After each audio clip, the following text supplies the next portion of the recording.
entrées de ville, ça désigne principalement l'urbanisation qui s'est développée de part et d'autre des principales voies d'accès au centre urbain historique.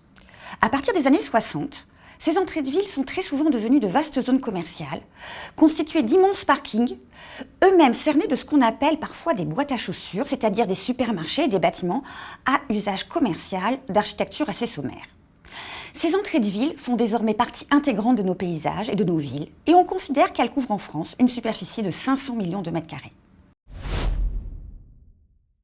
Les entrées de ville, ce sont des zones urbaines monofonctionnelles, qui sont souvent mal intégrées et qui suscitent d'abord des critiques en termes de paysage. Mais si on ne s'attache qu'au paysage, on oublie que ces entrées de ville représentent 72% de nos dépenses en magasin et qu'elles sont un rouage essentiel des économies locales.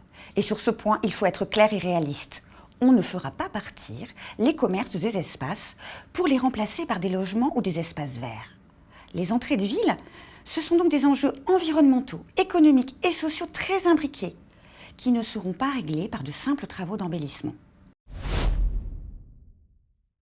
En fait, le défi pour les pouvoirs publics et pour les professionnels de l'aménagement, c'est que ces zones, très importantes pour nos habitudes de consommation, deviennent des lieux agréables à vivre.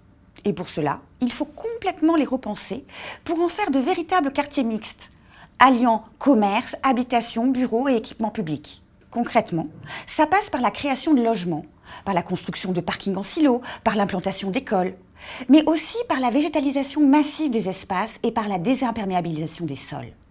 C'est un chantier de transformation qui nécessitera des investissements très importants, mais aussi des évolutions du cadre juridique. Eh bien, un peu les deux.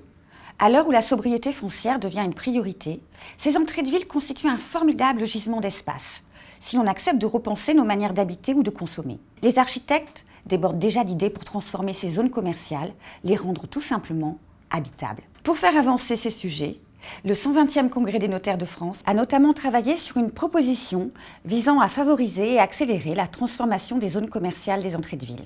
En venant à Bordeaux, les 25, 26 et 27 septembre prochains, vous aurez accès à l'ensemble de ces travaux.